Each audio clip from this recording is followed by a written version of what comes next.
holidays. Thank you for joining me for this December edition of Local Image.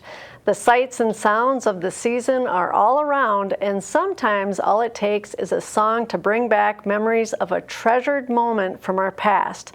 Music can be a gift on many levels, and for one local musical group, the simple gift of their songs triggers memories and creates connections that make a difference here in our communities. Okay, I got a few things to talk to you about. We have the one number. Which number is it that we sing twice, and the second time I ask you to sway? With the performance about to begin, Jane Jones, director of the Silver Harmony Singers, gives a pep talk of sorts to the group. You guys are like a total bunch of sticks. You just sway. You don't even do that. You don't even toss your head. I'll tell you what, Donnie Ronnie knows how to sway. He could be up here doing it for all of you guys. He's really good. Jane is really good at swaying her singers. Her humorous style certainly helps, but after 10 years of directing and nearly double that since joining the group, Jane's success seems to come from just not stopping. I'm tired. I'm tired today.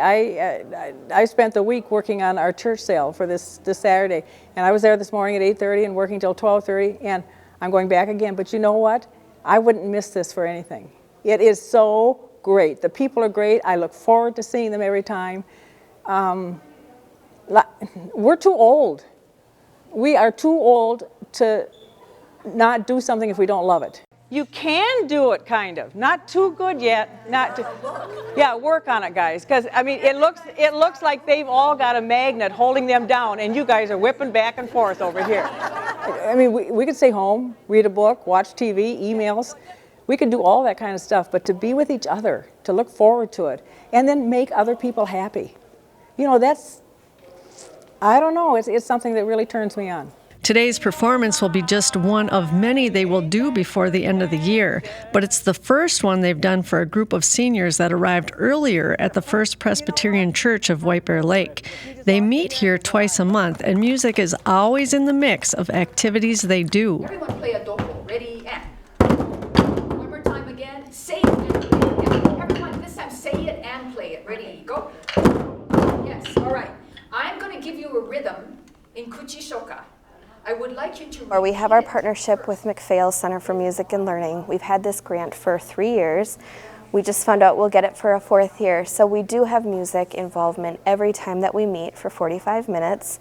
It's usually the same musician, and we just know that music touches a special part in people and brings a part of them out that maybe we wouldn't see if we didn't have that as a part of our day. These community members are taking part in The Gathering. It's a program offered through Ling Bloomston, an organization that has years of experience in serving older adults. Ling Bloomston has been around since 1906, so we have a long-standing history in the community, and we're a variety of different services. We have a long-term care center, independent living, independent apartments, and then we also have our home and community-based services, which is where The Gathering is a part of. Today we have the Silver Harmony Singers coming to join us this afternoon, and that's not something that we always are fortunate enough to have, but we love when community groups can come in and engage with the people that we're serving. While the Silver Harmony Singers have not performed for The Gathering before, Jane knows firsthand the good works that they do. I used to volunteer for The Gathering, and then I had a conflict with my schedule and I couldn't do it anymore. But I knew the value of it.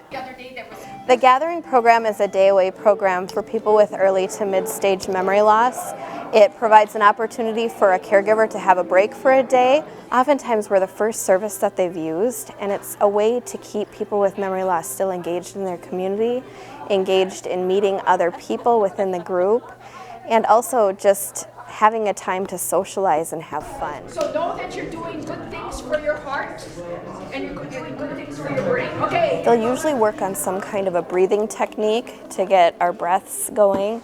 They'll do some kind of rhythm technique, so they're working that part of their brain to connect with different rhythms. They also work on singing because we know singing is important as well, and it sparks memory for people. And sparks flew that day. You beautiful doll, you great great beautiful God. The Silver Harmony Singers sang their hearts out with oldies but goodies.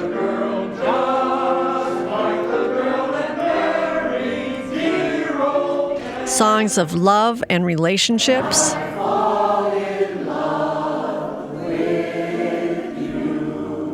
Silly songs. Yes, we have no bananas. We have no bananas today. I want to have hippopotamus for Christmas. Holiday songs that maybe sparked a childhood Christmas memory. Will do. And hippopotamuses like me too. And patriotic songs that perhaps sparked memories unspoken.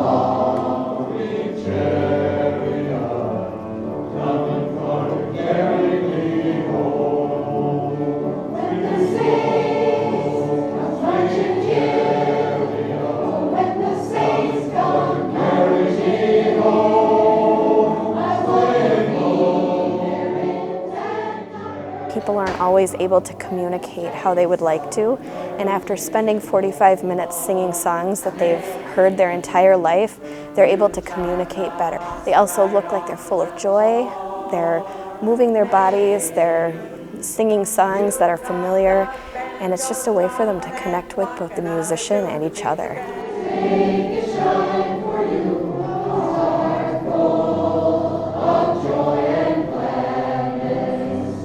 Because music is good for you. Music is repeating something that if you know it, you repeat it. I think they recognize music. It's familiar. And that's what we try to do.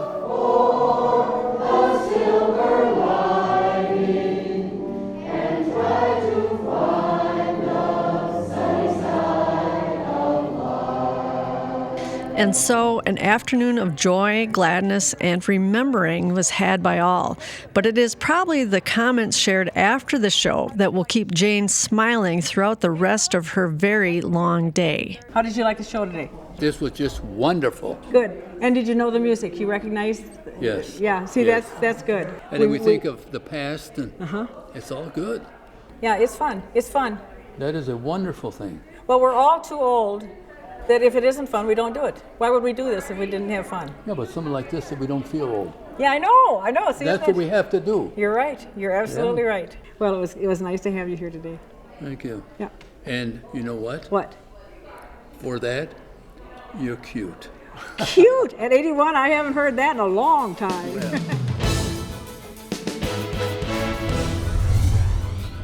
Back here in our studio, I have with me a couple of guests who I know are grateful for having the Silver Harmony Singers doing such good works here in White Bear Lake, because they too are all about doing good work not just in the city, but for the city.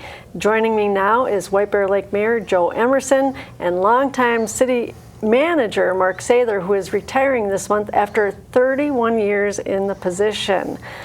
What, you're packing it in? It's just been 31 years. It's time.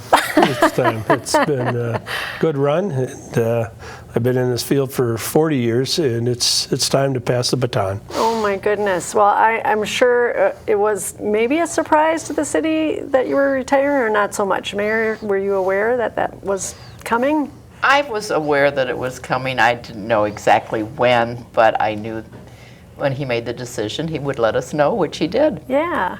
And why now?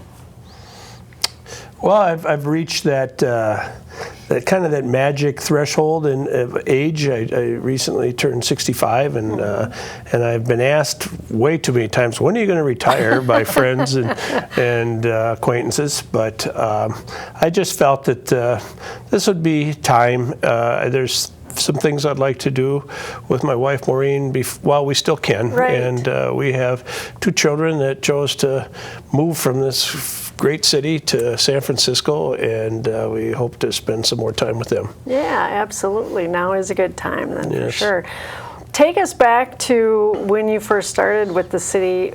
maybe describe a project that you worked on. What was one of your first big projects that you recall? Oh, one of the first was probably reorganizing the staff a little bit. We were working out of an old elementary school over on the corner of 5th and Cook that they hadn't actually even been in there that long, but it didn't function very well, and the council meetings were held in other places.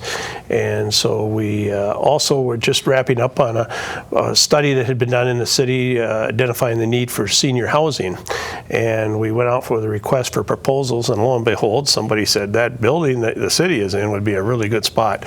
So we ended up selling. I actually got an award from my city management colleagues for selling your city hall with no place to go. Oh, and so we broke the staff up and operated out of several locations throughout the city, but it worked well and we got that done.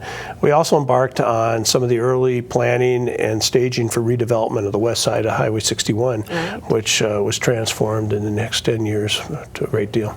Yeah, I mean, you've seen a lot of changes and been a part of a lot of changes. And Mayor, you've had a chance to work with Mark for a number of years now. What is it about him that has worked so well during the time you've been with the city and before, do you think? Well, I think the fact that he has the history. He can tell me how we got to this spot, what worked, what didn't work, how we're here, and possible scenarios. So he has such knowledge that makes it very easy to make a decision because he carries a lot of knowledge. And that's going to be tough to replace, isn't it? Whoever follows him will be a tough act to follow, but I'm confident that whoever we select will come in with their own style and their own way of doing things. And as you know, nobody likes change, but we will do it. Right. And what maybe advice would you give to somebody stepping into those big shoes to fill? I'm not sure how big the shoes will be. When I came to White Bear, the only reason I knew about it was Johnson Boat Works. And I'd grown up, spent a lot of time in sailing boats in Minneapolis and knew of their boats because they were popular there, and came out here a couple times, and it seemed like a long way away. And but it was a neat town, and when I had the opportunity to apply, I was very fortunate to get the job. But some advice I would give to anybody coming on board would be to get to know the town as quick as possible. This is a real authentic community, and as we talk a lot, White Bear Lake was a city, it was a community long before it became a suburb, and it never lost that independent character that it has. So it has a lot of the key ingredients. It has a high school with its name on it, the city, White Bear Lake. It has a lake. It has a downtown, a real downtown, not a lifestyle center or a theme park or something like that, but a real downtown that has merchants that own the shops and know the people who shop there and so forth. So a sense of identity is pretty amazing. I was just talking to another individual and recalling an article that was in a paper from a mayor of one of the St. Croix River Valley communities, and he was lamenting the fact, he was talking about those silhouette bears that so many people in White Bear have on their back windows. And he was saying, those things kind of bugged me at first. And he said, those people in White Bear, it's kind of annoying. And he said, then it struck me, he said, how proud are they of their community? And he said, I felt envious. He said, I wish that my community, I wish my residents had that same sense of pride. So it's showing up for Market Fest and Manitou Days and the high school homecoming parade downtown, those kinds of things where people really show their colors here in this community and support one another, and they worship here, they have their medical services here. This is really a fun town, and I would tell my successor, get to know it, because that's your job. Your job is to serve those people and to help them keep that. Mayor, what are kind of the key thing that this new person coming in, is there some projects that they're going to be stepping right into for the new year? Not really at this point. We've, as we know, we finished up the Boatworks project, and so that is completed, save for the restaurant. But it's done. The boardwalk is done. That whole area, the parking is taken care of. I think coming in, it will be very important to continue our street reconstruction, which was started about 20 years ago, so that we do 2.5 to 3 miles of street every year. That will be important that that continues, because I think that's been very viable. We want, we'll look for somebody that is fiscally conservative, because we weathered the recession fairly well without laying off any staff or raising taxes during that period. I think we're just looking for someone to come in and be immersed in the community and be forward thinking and see what needs to be done, because they're kind of the eyes for the council. They see what projects need to be undertaken, and so that's what we will be looking for at this point.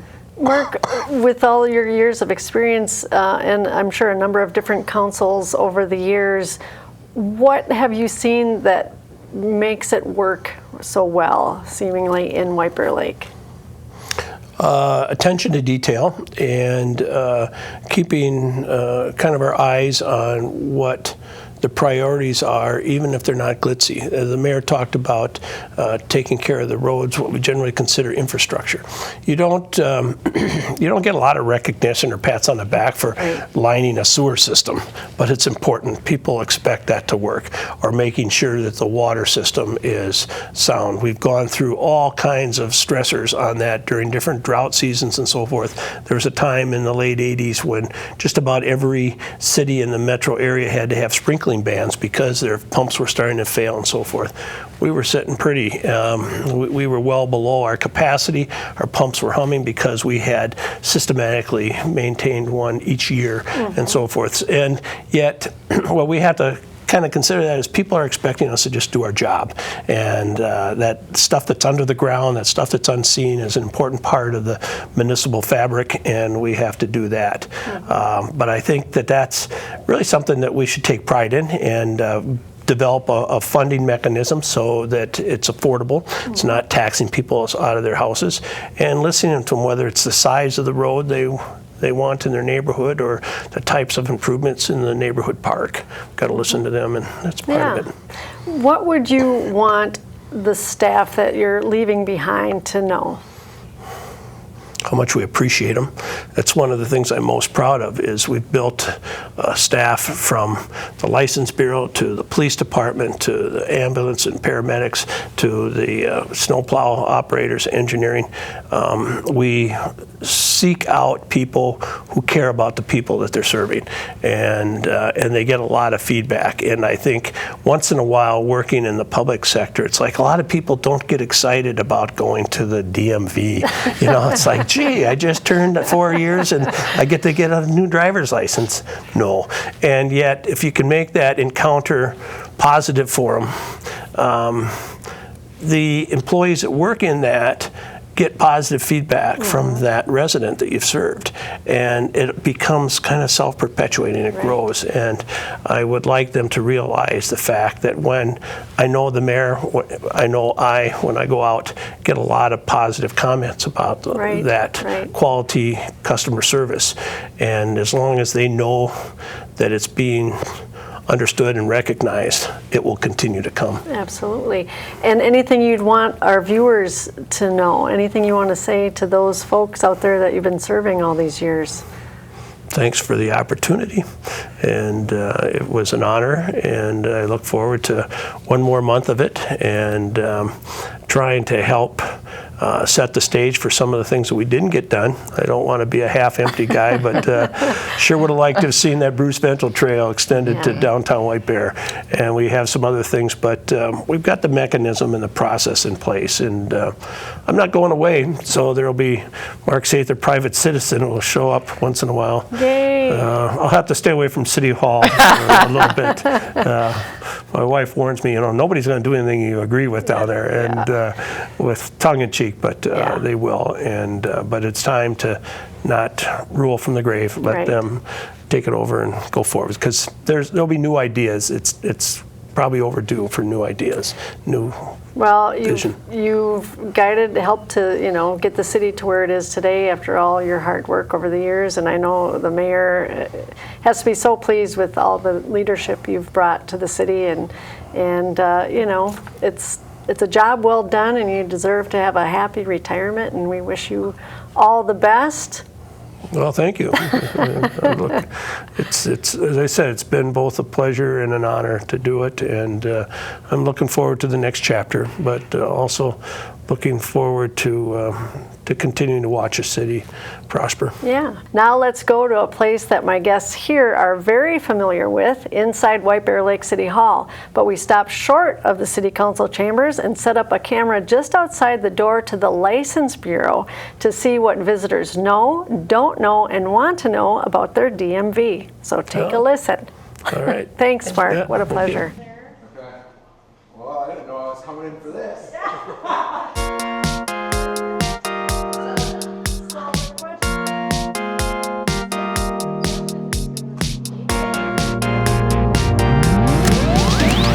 Hi, how do I fill out the title to my car when I go to sell it? Oh, you should have the title at home. It's a green certificate. It's very distinct looking paper. And just bring that in with the buyer and we'll show you exactly how to fill it out. And if there was any liens on it, we would also have proof that the lien was also has been released. Is there any way for me to get my vehicle title sooner? Yes, you can. If you pay an additional $20 at the time of transfer, you can get the title within 7 to 10 business days. Can I get tabs for my girlfriend's car, even if we lost our renewal notice and it's not in my name? No, unfortunately not. We cannot allow you to get the tabs unless you bring the renewal notice in. Otherwise, we require a permission note identifying the vehicle by the VIN or the plate, also signed by the owner, giving you specifically permission to get the tabs for that vehicle. You can also get the tabs for a vehicle if you are the spouse or the child of the vehicle owner with the same last name and the same address.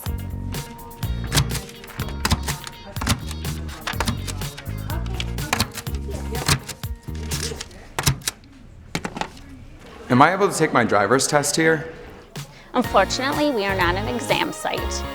You could certainly take the test at such facilities like Arden Hills or Hastings. You can visit our state's website or call 651-284-1234 to set up an appointment.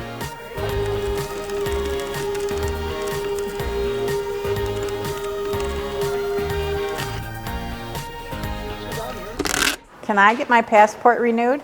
You know, we don't do passports in this office any longer. They do offer that service out in City Hall, and she can answer all your passport questions. I'd hate to tell you something wrong and give you wrong information, so they'd be happy to help you out in City Hall with that too. I'm just curious, do you guys take credit cards? Well, we take a Visa, MasterCard, Discover. There is a service fee, 2.5%. Otherwise, we also take cash and checks. We do not take starter checks or second-party checks. And just make sure you bring or have your driver's license when you have a check. Are you open on Saturdays? We are open on Saturdays from 8:30 to noon with the exception of some holidays. Is there a place online where I can go to find out more of the things that you offer here? You can go to whitebearlake.org and select the License Bureau tab. It's actually hidden under the search bar. We list all of our services, plus we have a couple forms attached, plus we have the state's website as a link from ours, so you can view the state of Minnesota's website for driver and vehicle services. You may also call us. We always answer the phone from 8 o'clock to 5 p.m. Our phone number here is 651-429-8525. Or you can also stop in, and we'd be more than happy to help you with any questions that you have.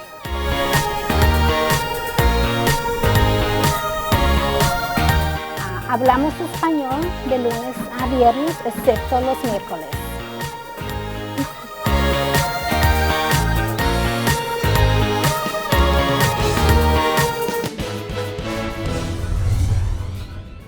Because of the variety of services they offer, the License Bureau is a very busy place, so a little preparation before you go can save everyone time.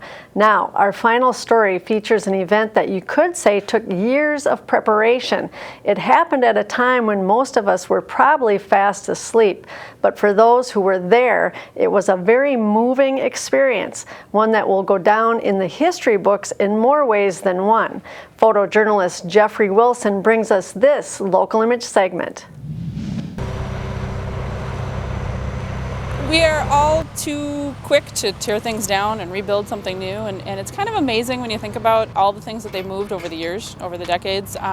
We're constantly surrounded with stories and photos of buildings that have been repurposed or picked up, houses or commercial buildings that are picked up and moved around the downtown or other places, and we're excited that this one's being saved. You just get a real sense of that history when you go to the place where your grandparents went or your neighbors went or whatever generations ago, and shared that sense of place and camaraderie.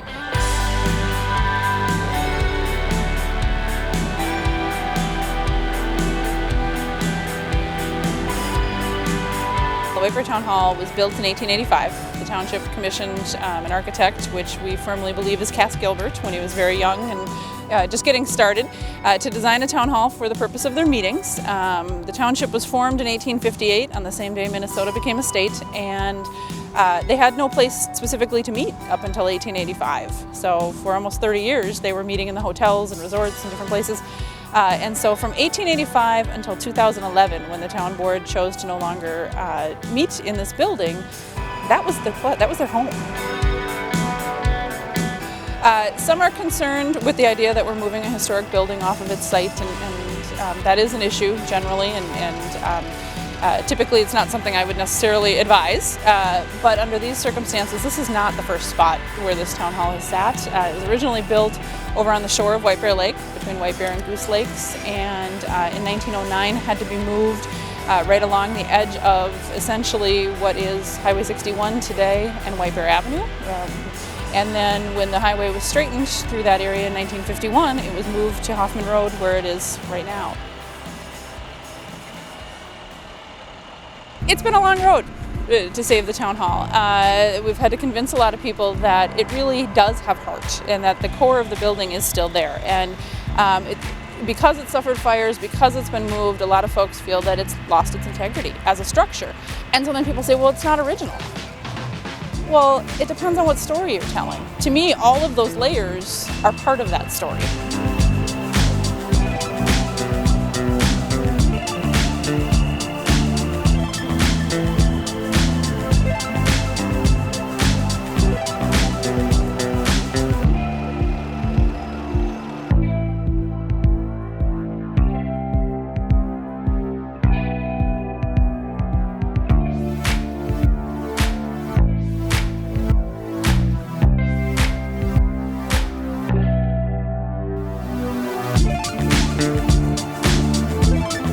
This building just has so much history and has suffered so much, frankly, itself. It suffered fires, it suffered remodelings that weren't necessarily gentle. It suffered the move. And so to be able to sort of honor it and put it in the park, and it'll be such a better place for it to be used for educational purposes, for school groups, for tours, and just for the public to be able to come visit. The spot where it's been for the last 60-some years is not super inviting to the public. It's on the edge of the highway and all of that, so this will give it more of a place to settle.